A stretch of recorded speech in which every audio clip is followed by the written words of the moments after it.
My name is Rick Walz.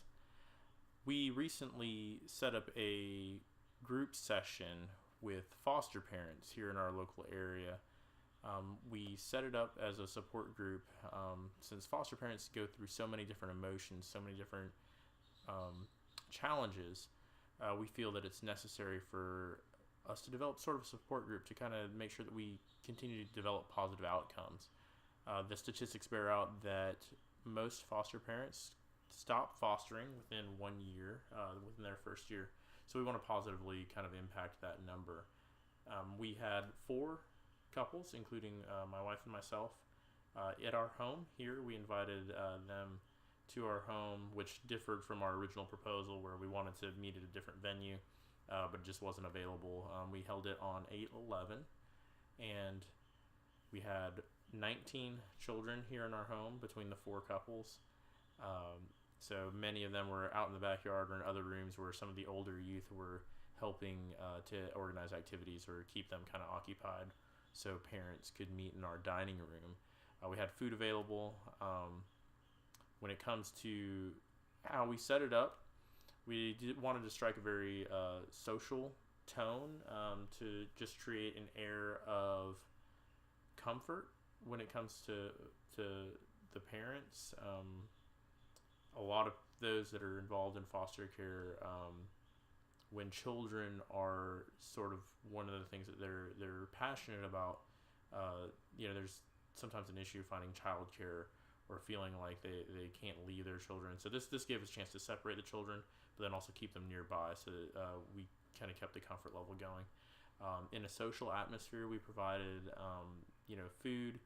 We had that through part of our session as well, so that way, again, just to strike a very social, unimposing tone to create comfort and to help create bonds. I think breaking bread is a huge kind of deal that kind of brings people together, and that's really what we wanted to do with this group.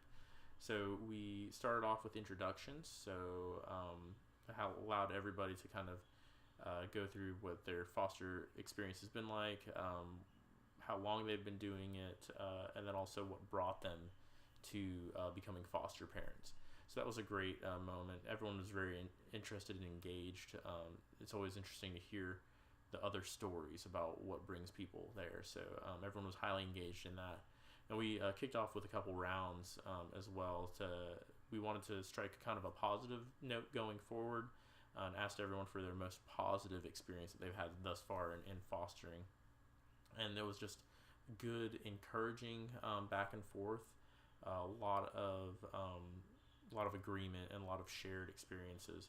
And then after that, we went to again, we wanted to know what the most negative experience that each of us has experienced in the foster system. So again, a lot of shared kind of experience, a lot of relatable kind of stories as well.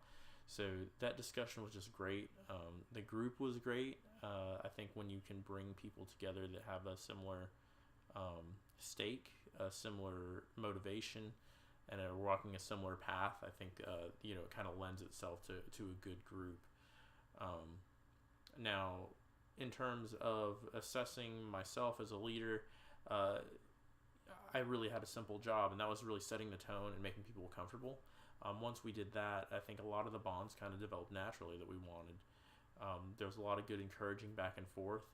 One of the things was managing visual cues, right? So as people were sharing stories, you'd see a lot of head nodding, whether it was the significant other or someone across the table.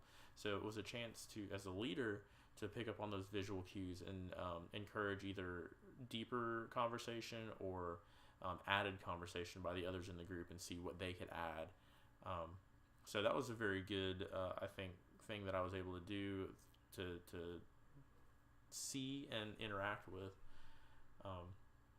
So one of the challenges that we ran into, again, with children anywhere near involved, there was, of course, bickering or this, that, or the other that was kind of going on with the kids. They need something here or there, whether it's a drink or food. And the older kids were great with it, but again, We kind of knew that going in that would be a challenge, and it certainly was. Although it wasn't very bad. I think we got a lot of great group moments. So overall pleased. If we went, in terms of wrapping it up in conclusion, if we went forward with this group, which I'd love to do, we would have to find another venue just because we're kind of maxed out with what that group was. If there was any more in the group, we would certainly need a larger venue that could accommodate, especially if we wanted to keep children nearby. And I think we do because it's so easy to say, you know what, no children, no children. But I think that sends the wrong message, especially when we're trying to bring these families together and find that support network and find shared experiences, because the shared experiences aren't just the parents, it's a foster family. So I think that experience for the kids, even though it wasn't part of our group session, I think that's important for the foster families to feel that connection and to feel that close. So again, setting a very casual tone, I think, is something we want to continue to do. It's very social tone. And I think we can have some really good success in just bringing these bonds and continuing to foster those bonds.